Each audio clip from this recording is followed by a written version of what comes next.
Muy bien. Empezando a transmitir en vivo desde Sense Desarrollo Humano. Estamos en este ciclo, hoy en el tercer encuentro. Ahí bueno, estamos esperando que se vayan sumando quienes van a compartir hoy el encuentro.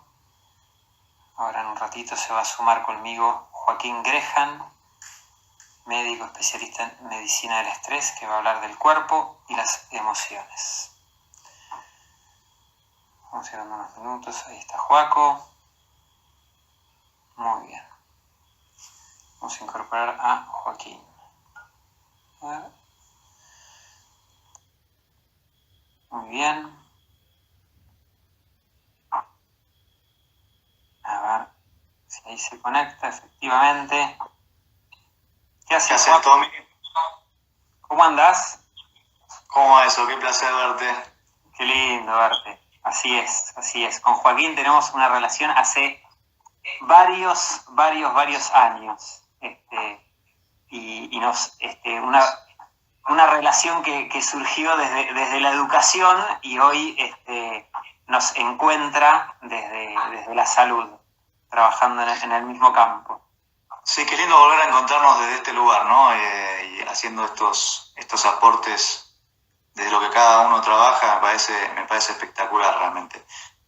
¿Me escuchás bien ahí? Sí, yo te escucho bien.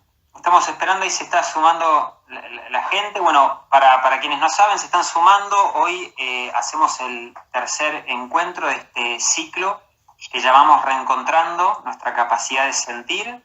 Estamos en una época de mucha movilización emocional, y es una oportunidad para volver a conectarnos con lo esencial de lo que somos, entre ellos nuestra capacidad para sentir, nuestra sensibilidad. Y estamos compartiendo este encuentro con Joaquín Grehan, que es un médico especialista en medicina del estrés. Ahora Joaco por ahí nos va a contar un poquitito más de su experiencia. Y Joaco va a compartir un poquitito sobre la relación entre el cuerpo y las emociones, cómo se inciden mutuamente.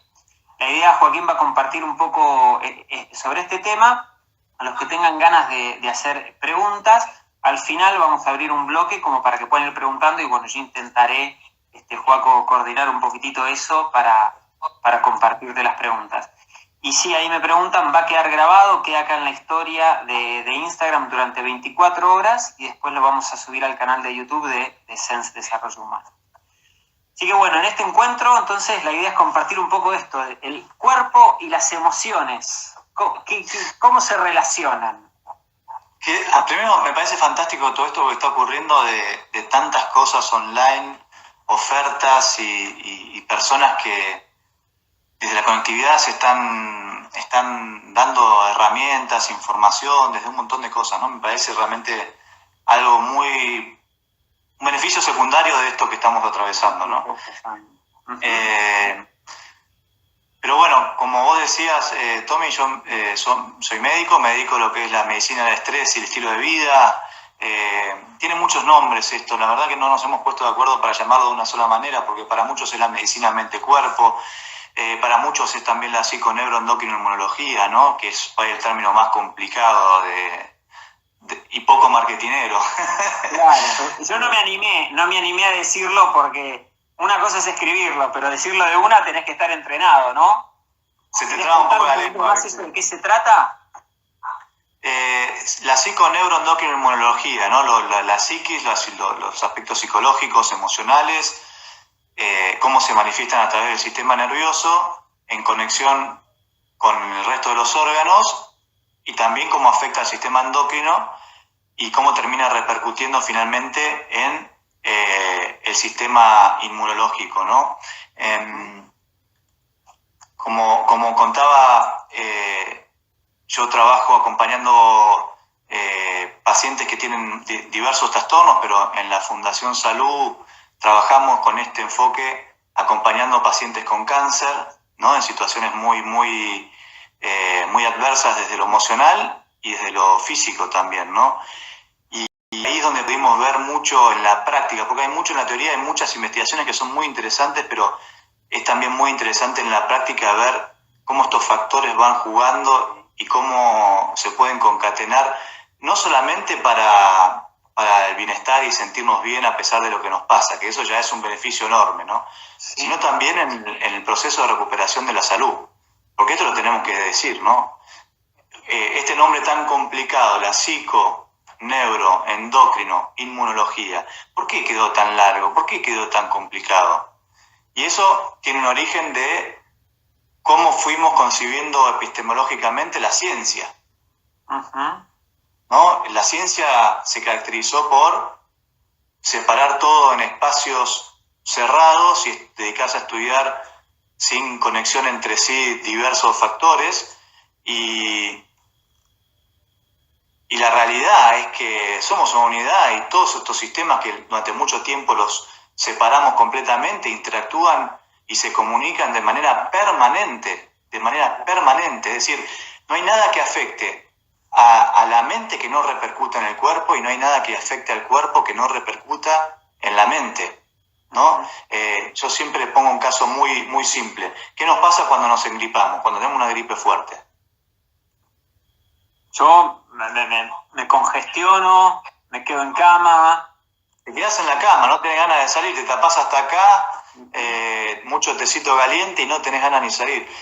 Esto se estudió mucho y se trata del sickness behavior, o el comportamiento de la enfermedad, que tiene que ver con un montón de señales que da el sistema inmune cuando detecta una infección, que le dice el cerebro, en una región del cerebro, el hipotálamo, que necesita toda la energía para combatir este patógeno o este invasor, ¿no? Entonces, tenemos que entender que de la misma manera que la mente afecta al cuerpo, el cuerpo también afecta a la mente. Es un doble juego. Claro. Y que no pasa todo por la intención positiva realmente. Esto es otra cosa que es importante decir, ¿no? Sí. Pero bueno, ya vamos a poder profundizar, y por ahí quiero que vos lo guíes un poco, porque si no yo me voy. El otro día una persona escuchaba que transmitía esta imagen de que somos, los seres humanos no somos complicados, pero somos complejos. A veces nos complicamos la vida, que es otra cosa, ¿no? Otra cosa es de repente como simplificar demasiado, que me hacía pensar en esta imagen que vos decías, como de algo como que se fragmenta, que se divide, y por ahí esta palabra que suena difícil, pero que de alguna forma lo que revela es la complejidad de lo que somos, esta múltiple relación entre todos los sistemas que somos la persona. Como que esta idea de complejidad me parece súper interesante. Sí, y justamente hay una ciencia emergente también que es la medicina de la complejidad, ¿no? Porque tampoco se trata de decir que todas las enfermedades son emocionales. Totalmente, claro. ¿Qué es otro reduccionismo? ¿Qué es otro reduccionismo? Es cuando queremos como... Pero hoy sabemos que realmente el 80% de las enfermedades por lo menos tienen un componente de estilo de vida y del estrés, que no significa que sea la causa única, porque esto que vos decís, la complejidad, ¿qué significa? La complejidad significa que tenemos múltiples dimensiones. La herencia genética de cada uno también va a ser un determinante para lo que podamos sufrir en la salud. Es decir, una persona cuando se estresa puede sufrir hipertensión, pero a otra le agarra una cefalea, la otra le agarra una gripe porque le baja el sistema inmune, a otra le agarra una alergia, ¿no? Otro tiene broncoespasmo.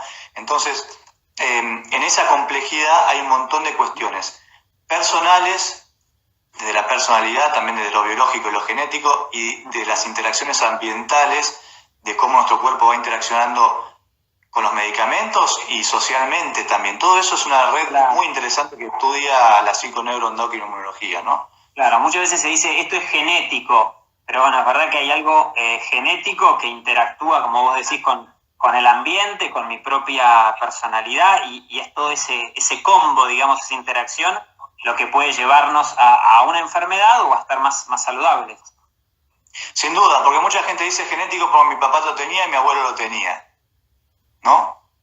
Claro. Pero lo que no nos damos cuenta es que lo que heredamos también de nuestro abuelo y de nuestro papá son las conductas, el temperamento muchas veces.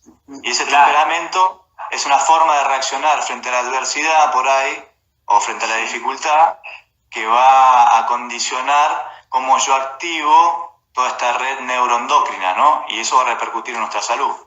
Entonces tenemos que saber disecar esto, ¿no? ¿Querés contarnos un poquitito más? Porque es algo por ahí que vos lo tenés como muy claro, pero estaría bueno saberlo más eso. ¿Cómo es que nuestro temperamento, nuestra forma de pensar, ¿no? Nuestra psiquis, influye en nuestras emociones y en nuestro cuerpo? Bueno, lo primero yo creo que tenemos que decir es que las emociones no son cosas psicológicas. Uh-huh. Las emociones son respuestas fisiológicas.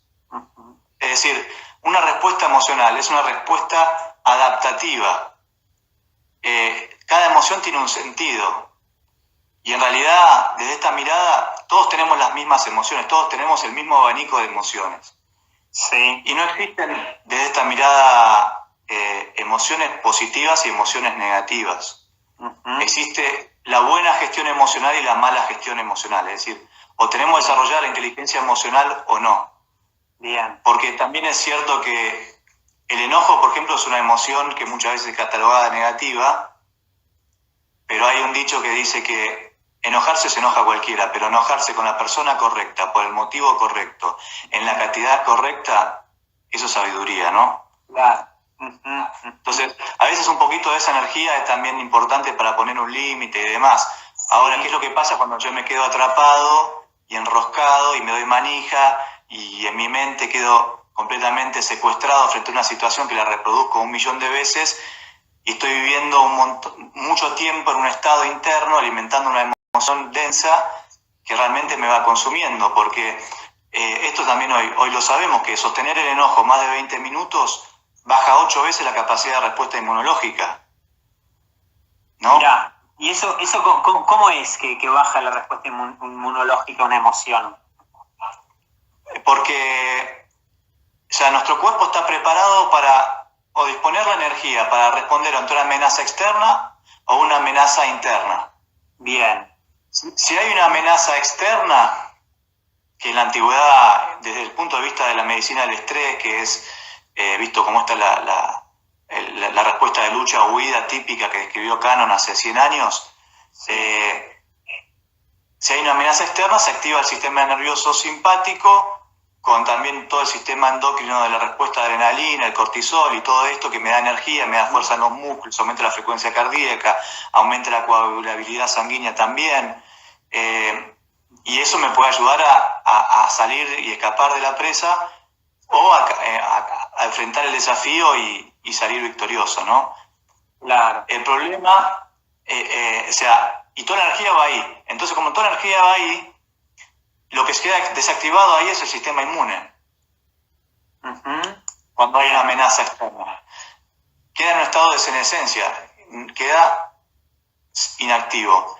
Y cuando hay un microorganismo, un virus, una bacteria, que esto es importante también porque como estamos nos va a ayudar a tener que atravesar la enfermedad si nos toca atravesarla de una manera diferente, ¿no?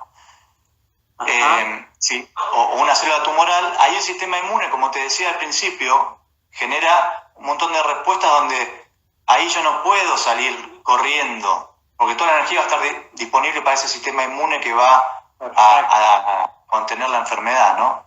Bueno, me hace pensar, digo, por ahí lo bajo demasiado, pero estoy en este tiempo de cuarentena viendo varias series y entre ellas algunas de estas como más bélicas de los nórdicos y demás.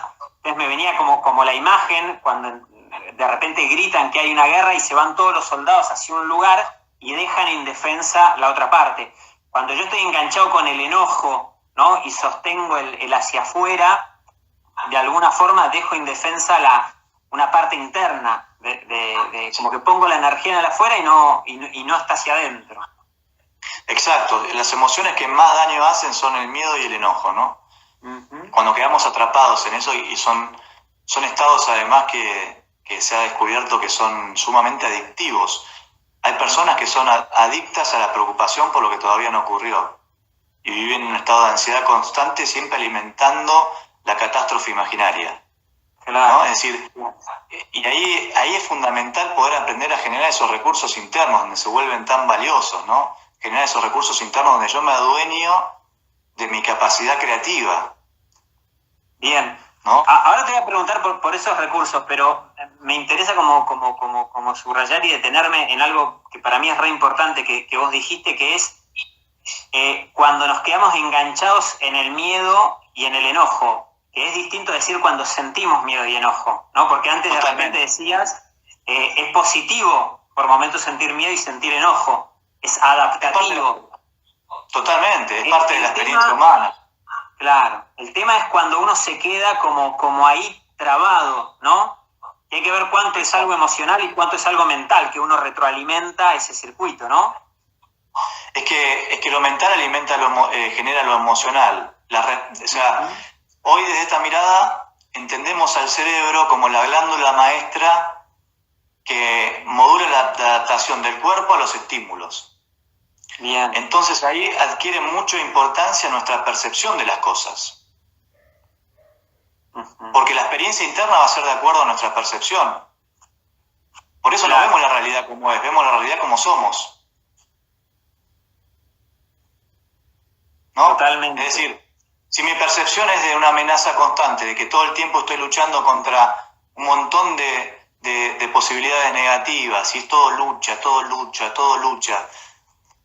voy a vivir en estado de estrés. Y muchas personas lo normalizan y no se perciben como estresadas cuando vos las ves y realmente te dejan así después de hablar un rato con ellas, ¿no? Ahora, ¿cómo es la percepción del miedo? ¿Cómo es la percepción de una persona que vive en estado de gratitud? Claro. Que se conecta con todo lo que está bien en su vida, digamos, ¿no? Y no es que uno va a enfrentar distintas dificultades del otro. Por ahí enfrenta las mismas dificultades, pero en su experiencia personal uno va a tener mucho menos desgaste interno y el otro se va a desgastar un montón. Claro. O sea, esa forma de entender lo que está pasando, de interpretarlo, de darle sentido, vos decís que eso afecta al cuerpo. O sea, cambia el cuerpo y cambia nuestra salud. Hoy todos están hablando, los capos de la medicina mente-cuerpo, están hablando de que tenemos que trabajar en un cambio de percepción. Y en un cambio de nuestro estado de conciencia, ¿no?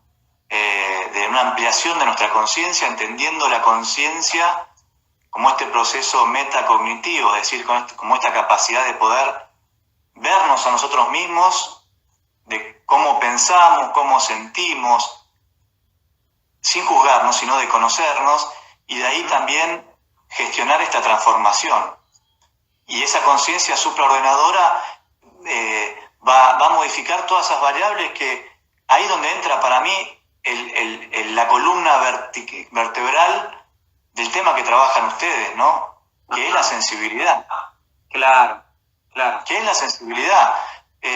Yo siempre digo, el mejor consejo de salud para mí que existe es escuchar tu cuerpo. Claro. Es el mejor GPS que tenemos. El cuerpo es el mejor GPS porque la mente nos engaña con las interpretaciones, con las justificaciones, con un montón de retóricas complejas que a veces son para seguir en lo mismo, ¿no? Sí. Ahora, el cuerpo nunca te va a engañar. El cuerpo te va a decir, cuando hay algo que no te está haciendo bien, te va a transmitir sensaciones que son desagradables. Y cuando hay algo que te hace bien, te va a transmitir sensaciones agradables. ¿Viste? En la Fundación Salud decimos, la mente es corrupta, pero el cuerpo no. Buenísimo. Que ¿no? Cambia nuestro paradigma, ¿no? De siempre vimos al cuerpo como malo, ¿no? Y a la razón como buena. ¿No? Como que tenemos que controlar el cuerpo con la mente y por ahí no confiar tanto. Me pareció súper valioso esto que vos decías de que las emociones son respuestas fisiológicas, es decir, son respuestas corporales, son respuestas adaptativas. Es como la base, si querés, más científica, ¿no? Y más objetiva de que lo que muchas veces los psicólogos o educadores decimos, nuestros sentimientos no son ni buenos ni malos, ¿no? No, es una capacidad que nosotros tenemos. El tema es cómo lo usamos. Como vos decís, si yo uso bien el enojo, entiendo que puede ser nada mejor que, como decías, un enojo bien canalizado, ¿no? Una buena parada de carro, ¿no? Una parada de carro bien puesta, ¿no? Buenísimo. Y cuando por ahí no podemos hacer eso porque algo nos bloquea y nos traba, ahí es donde entiendo que viene este enredarse en estos pensamientos. Recién algunos preguntaban, si quieren ahora ir mandando preguntas, los invito a que le puedan preguntar a Joaquín. Yo mientras, Joaco, te doy pie a esto que decías antes y que también alguien preguntó acá. ¿Qué pasa cuando nos enganchamos en la cabeza y eso nos empieza a generar un malestar emocional que nos afecta corporalmente y estamos como instalados ahí? ¿Qué recursos tenemos para salir de ahí? Yo me acuerdo que mi abuelo siempre me decía, que mi abuelo fue uno de los que me marcó en seguir por este camino. No era médico ni nada, pero a él siempre le interesó, leía hace muchos años a Deepak Chopra y estudiaba mucho esto. Trabajó con el padre Moreno, no sé si vos lo ubicaste, es el padre Moreno de Fátima, en Martínez, que es un sacerdote místico también que hablaba de todo esto.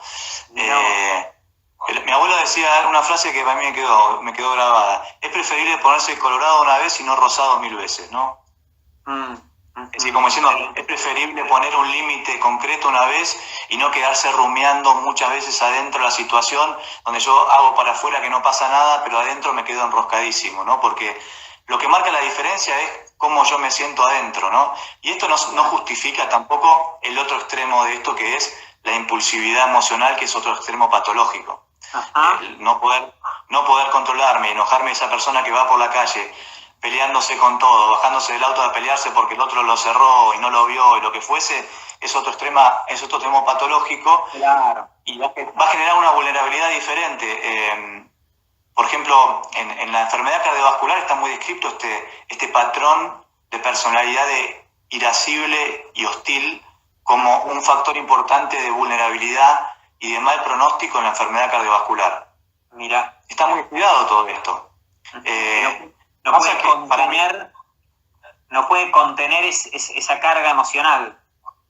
Vive alimentando ese enojo y todo el tiempo es una hostilidad, una irascibilidad, ¿no? Eso es algo que se sabe muy bien, eso vulnera la salud cardíaca, y son cosas que se saben y están muy, muy claras. Para mi gusto, como no hay un negocio muy bueno que se pueda hacer con todo esto, no se explota de la manera que se explotan otro tipo de tratamientos, ¿no?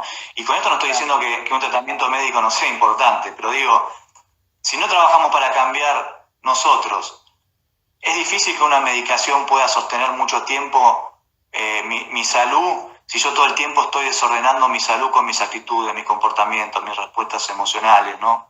Claro. Mi alimentación, que es otro tema aparte.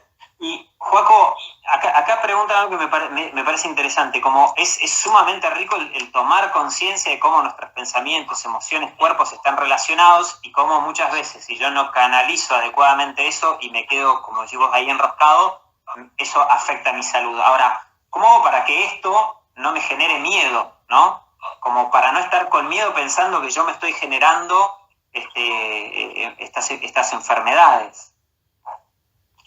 Bueno, esas preguntas que hacen mucho las personas que tienen ansiedad y que tienen como esta hipervigilancia corporal muy desarrollada, donde cualquier síntoma que aparece en el cuerpo ya lo conectan con que les va a pasar algo muy malo en su salud. Es algo que es un mecanismo que se conoce mucho.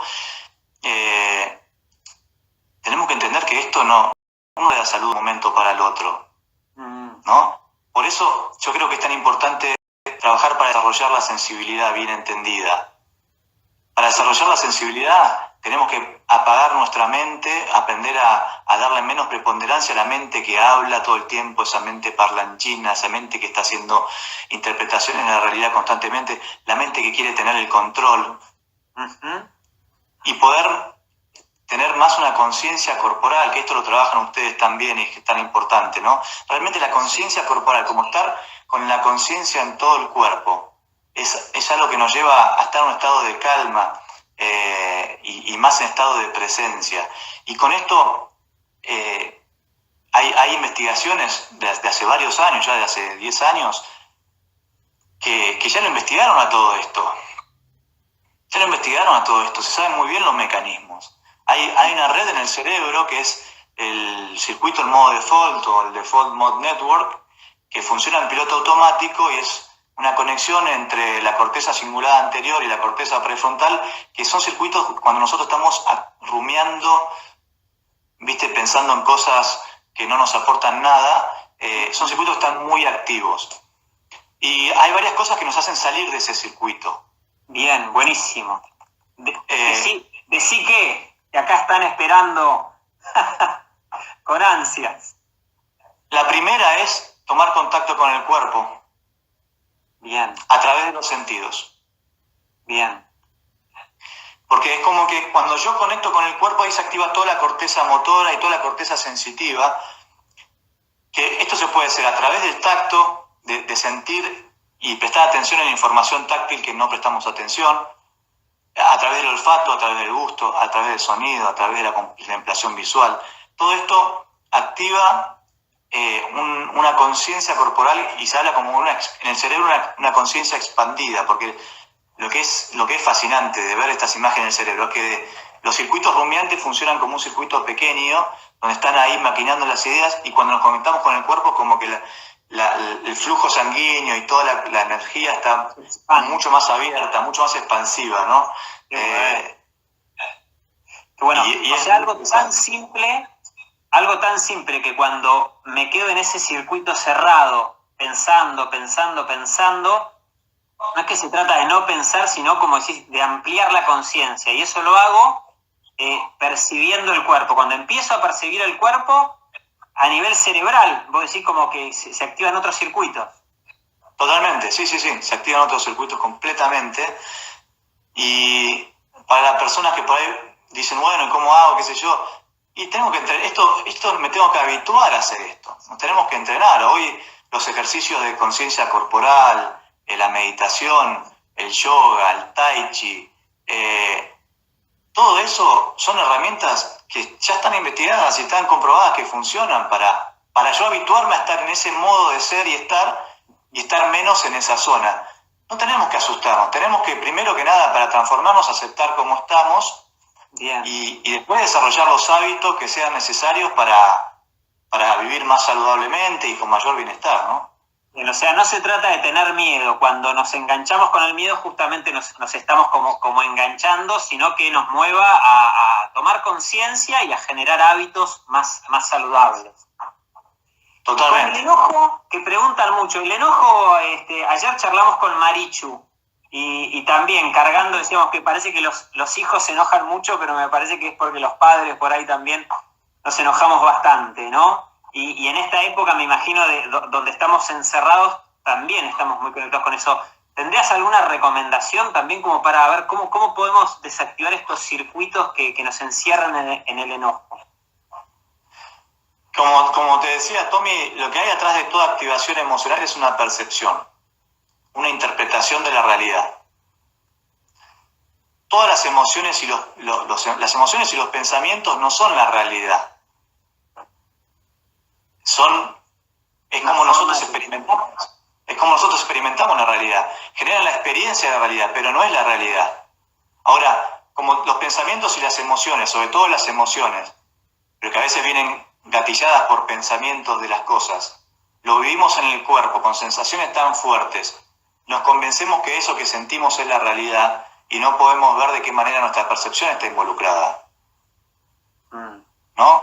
Si alimentamos el justiciero relacionado con el enojo, si alimentamos este justiciero interno, donde vemos todo lo que está mal, nos tomamos las cosas como personal, creemos que el mundo está en nuestra contra, o interpretamos el mundo como un lugar salvaje donde es matar o morir, o donde es la supervivencia del más fuerte, ¿no? Y la vida como una competencia a ver quién puedo mostrar mejor que los demás, y todo mi sentido de autovaloración está dado por sentirme superior a otra persona. Sí. Y ese nivel de percepción está muy complicado. Que muchas veces termina después volviéndose como lo contrario. Yo soy el que tiene todo mal, el que hace todo mal, el que no cambia, ¿no? Pensaba también en relación a lo que decías antes, como qué importante no caer en ninguno de los dos extremos, como pensar que todos afuera tienen la culpa y entrar en este justiciero que alimenta el enojo, ni tampoco pensar que yo tengo la culpa de todo y no poder por momentos expresar, ¿no?, el enojo, como vos decías, porque me viene alguna charla con alguna persona donde por ahí se activa un poco eso y entonces confunde el no alimentar el enojo con no poder expresar los enojos válidos. Totalmente, totalmente. Expresarlo es fundamental. El tema es que tenemos que encontrar la asertividad.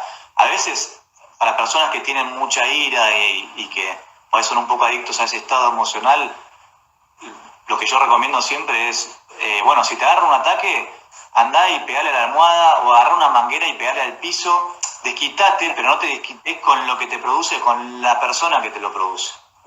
Porque eso termina deteriorando todos los vínculos y demás, y a veces necesitas canalizar un poco. Ni hablar que el ejercicio físico también funciona muchísimo, los ejercicios de meditación y respiración también son muy importantes, pero después hay que trabajar sobre la percepción que tienen las cosas, ¿no? Porque a veces las personas que se enojan sienten que todo lo tienen que luchar y todos están ahí en esa cosa de lucha y voluntad y de estar a la defensiva.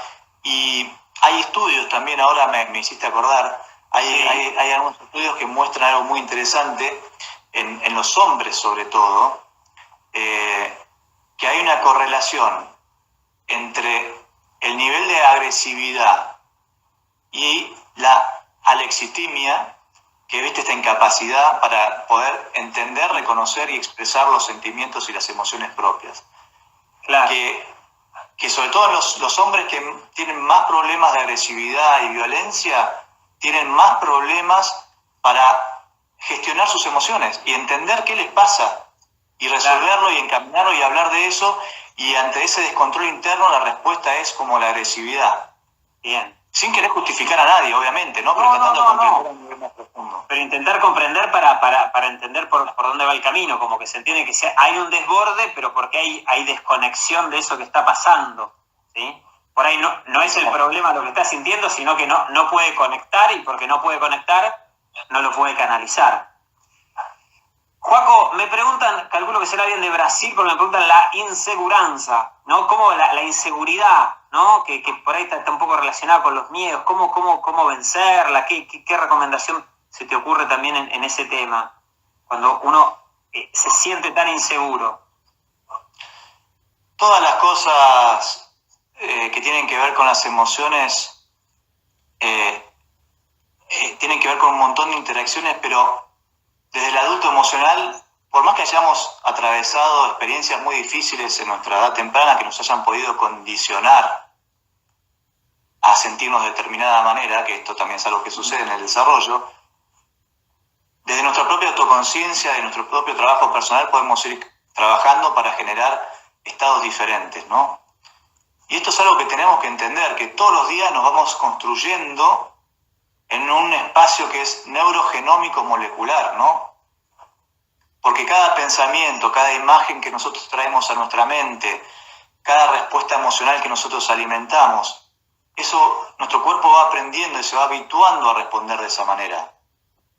Por eso podemos ser adictos a un estado emocional, podemos ser adictos al enojo o podemos ser adictos al miedo y a la sensación de inseguridad, conectarnos todo el tiempo con las posibilidades negativas. Y ahí tenemos que trabajar para aprender a generar estados internos diferentes, entendiendo que no pasa solo por lo mental, porque esos estados son un estado químico también. Son un estado químico en el cuerpo. Por eso es muy importante que las cosas... ¿Qué significa que no pasa solo por lo mental? Si yo me imagino, por ejemplo, que cada vez que salgo que me van a robar. Sí. Estoy alimentando esa imagen y siento una amenaza constante cada vez que salgo a la calle. Eso genera un estado químico en el cuerpo. Uh-huh. Esa química se retroalimenta a sí misma cuando queremos tener el control de la situación. Entonces, a veces cuando tenemos esos estados, tenemos que buscar generar cosas diferentes, ya sea con el ejercicio físico, con la meditación, aprendiendo a visualizar, aprendiendo a conectar también con la experiencia real del cuerpo y no con lo que nuestra mente proyecta. Esto es muy importante, ¿no? Porque lo que proyectamos mentalmente genera una experiencia que vivimos en el presente por más que no esté ocurriendo. Ahora, si yo me ubico en mi experiencia real, aquí y ahora, es probable que en el momento que estás teniendo esa catástrofe no esté ocurriendo nada. Y esté perfectamente seguro, pero uno está viviendo en la película que nosotros nos hacemos. Y en la medida que nosotros estamos en contacto con esa capacidad creativa interna, es que nos vamos empoderando para gestionar mucho mejor y generar adentro los estados que nosotros deseamos. Bien. Entiendo, estoy haciendo el desafío de intentar seguirte, igual yo te dejo hablar para que te escuchen y ir leyendo las preguntas. ¿Hay alguno que ha copado el chat? Yo entiendo que lo que está contando Joaquín es apasionante, pero vamos a ir dejando que participen por ahí, porque hay algunas preguntas que son muy interesantes. Después cualquier cosa nos escriben, sino más en privados. Había varias preguntas, Joaco, que decían como la dificultad del cambio. Por ahí te hago esta pregunta, te hago alguna más y después cerramos. Pero muchos hablan como la dificultad del cambio. Cuando yo vengo haciendo cosas y es difícil cambiar. Creo que algo ya has hablado de esto, pero para ayudarnos a entender, por un lado, por qué a veces es tan difícil el cambio y a la vez qué podríamos hacer frente a eso. Nuestro cerebro y nuestro cuerpo va aprendiendo de todos nuestros hábitos mentales. Entonces, es como que naturalmente se va acomodando a una rutina. Y vamos recorriendo siempre ese mismo espacio mental donde muchos podemos quedar encerrados, ¿no? De creer que esa experiencia que tenemos de las cosas es todo lo que hay en la vida, porque es lo único que hemos experimentado siempre, ¿no? Entonces, desde ese lugar a veces se hace difícil cambiar, porque el cambio no es solo fuerza de voluntad. Estamos hablando, las cosas que estuvimos hablando son herramientas que son, como vos dijiste, simples. Pero que sea simple no significa que sea fácil. Claro. Hay una diferencia, ¿no? Y siempre, en un proceso de cambio, yo siempre digo que hay 4 elementos que tenemos que cultivar adentro nuestro. No es la fuerza de voluntad lo que nos va a llevar a cambiar. Con la fuerza de voluntad hacemos un cambio cosmético que nos dura un tiempo y después volvemos a lo mismo. Bien. Para hacer un cambio necesitamos, primero que nada, una toma de conciencia profunda. Es decir, la toma de conciencia es darnos cuenta de cosas que antes no nos dábamos cuenta. Pero no para juzgarnos, criticarnos, porque si hay juicio o culpa o miedo, estamos haciéndolo desde la mente, no desde la conciencia. La conciencia es esa mirada limpia donde simplemente nos damos cuenta y podemos decir, mirá cómo ahora mi mente empieza con esto, mirá cómo me quedé enganchado porque vi una noticia Entonces yo me empiezo a dar cuenta de qué es lo que pasa dentro de ese mundo interno mío, ¿no? Primero la autoconciencia. Bien. Después la autocompasión. La autocompasión, muy importante. Porque quererme, tratarme con afecto. Porque tratarme cariñosamente, sobre todo en las caídas. Sobre todo en las caídas. Porque todos nos seguimos equivocando, ¿viste? Yo siempre digo que enseño cosas que todavía estoy aprendiendo, ¿no? Porque la experiencia de todos los días te lleva a recordar todas estas lecciones, ¿no? Y a tener que estar muy atento para ponerlas en práctica. Ahora, si uno se va a castigar porque uno se cae o busca ser perfecto porque hiciste un curso, leíste un libro, te diste cuenta de una cosa, crees que ya tenés que ser perfecto y bueno, estamos en el horno. Claro. La autoconciencia, compasión, ¿no? El tratarme amorosamente. Y atención. 2 más.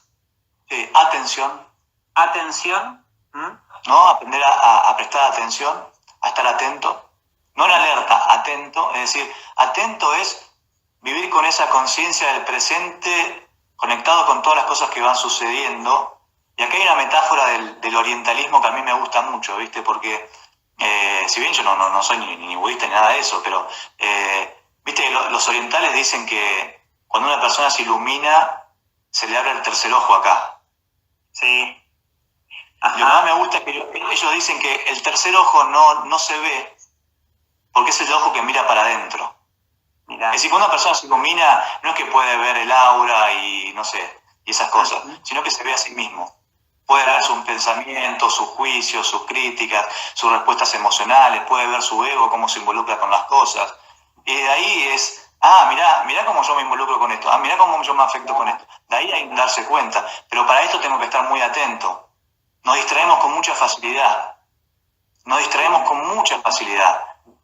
Y en estos tiempos, Tommy, yo te digo algo, me sorprendió la aparición de algo que yo llamo los talibanes de la productividad. Y son personas que buscan refugiarse en el trabajo, justamente. Muchas personas se refugian con esto de trabajar mucho, llenarse de tareas, hacer un montón de cosas, para no conectar por ahí con el proceso de lo que estamos viviendo ahora, ¿no? Que también tenemos que estar atentos para conectar con lo que nos está pasando, con toda esta situación, cómo nos paramos, cómo nos va afectando.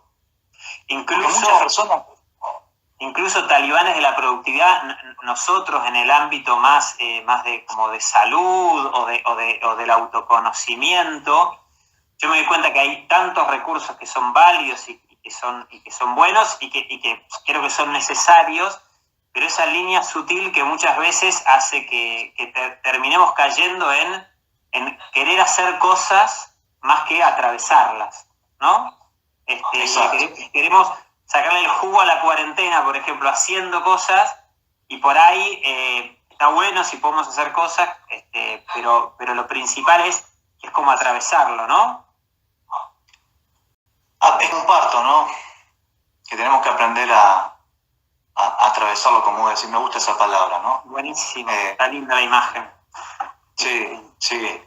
Bueno, contanos el cuarto, ¿sí? Y el cuarto es la perseverancia, ¿no?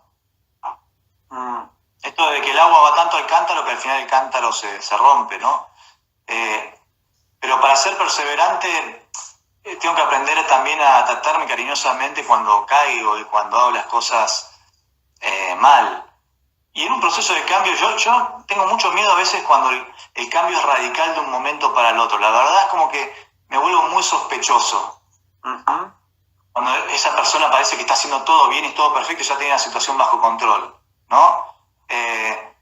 Porque en lo que yo veo, en un proceso de cambio más profundo, lo que va sucediendo es que las cosas que a mí me pasaban, por ejemplo, si soy una persona que me enojo mucho, bueno, no es que me dejo de enojar completamente, pero los enojos empiezan a ser primero de menor intensidad y después más espaciados en el tiempo, y eso es un buen indicador. Claro. Es un muy buen indicador, ¿no?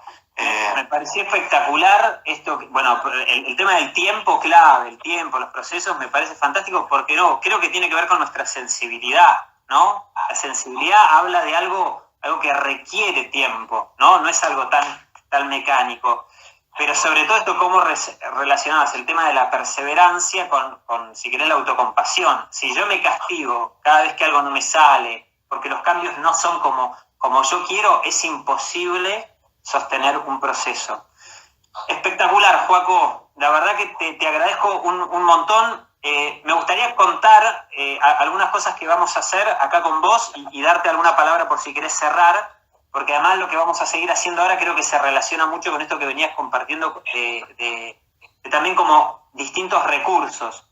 Mañana va a estar hablando Nicolás Oviglio, que es psicólogo y arteterapeuta, y nos va a ayudar a entender cómo desde las imágenes podemos ir conectando y procesando, también elaborando nuestras emociones. Las imágenes entiendo que abren circuitos que son mucho más amplios que este circuito cerrado en el cual a veces caemos, que recién decías.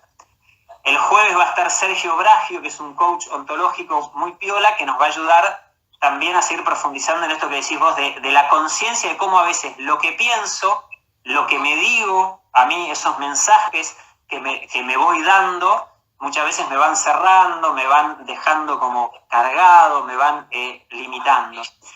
Y el viernes va a estar Esteban Azumendi, que es psicólogo, es instructor de mindfulness también, una forma de conectarnos con el presente y ampliar nuestra conciencia. Y el sábado va a estar Milagro Soromí, terapista ocupacional, facilitadora en bioenergética, que va a estar compartiendo sobre los roles las emociones y la creatividad que necesitamos para también ir gestionando esto que nos pasa. Así que bueno, espero que eso pueda seguir aportando en esta línea de integración cuerpo-emociones, cuerpo-mente. Mil gracias, Joaco. No sé si vos querés por ahí cerrar con alguna última idea de esto tan interesante que compartías. No, muy bueno. La verdad que me encanta, me alegra poder comunicar todo esto. Te has dado cuenta que me apasiona todo esto, me encanta lo que hacen. Trabajar para volvernos más sensibles. Hay algo que por ahí, yo lo había pensado para decir al principio y me di cuenta que no lo dije, así que lo voy a decir ahora, ¿no? Que es esta diferencia entre la sensibilidad y la susceptibilidad, que a veces confundimos estos términos, ¿no? Buenísimo. Porque confundimos el ser sensible con ser susceptible. Ser susceptible tiene que ver con todo me afecta, todo me hace reaccionar, todo me lo tomo de forma personal y enseguida estoy afectado, enseguida creo que me están ofendiendo, que me hablan a mí, ¿no? Y eso habla de una inteligencia emocional por ahí que hay que desarrollar un poco más. Ahora, la sensibilidad no tiene que ver, como muchas veces interpretamos, con esta susceptibilidad. Tiene que ver con justamente aumentar la capacidad de sentir, poder discriminar entre sensaciones más sutiles. Y ahí la conexión con el cuerpo es fundamental, porque si el cuerpo es el GPS, el mejor GPS que tenemos para construir el bienestar y la salud, la forma de escuchar ese GPS es a través de la sensibilidad, ¿no? Así que me parece que es un lindo mensaje para empezar ahora al final. Buenísimo, Joaco. Un cierre impecable y te robo las palabras, porque realmente súper claro y bueno, un aporte increíble. Te agradezco muchísimo, también se nota tu pasión por el tema y muchísimas gracias por todo tu tiempo y también por todo lo que sabes y nos compartiste hoy. No, mil gracias a ustedes, la verdad que me encanta poder compartir, así que cuando quieran yo estoy acá encantado. Dale, ya repetiré.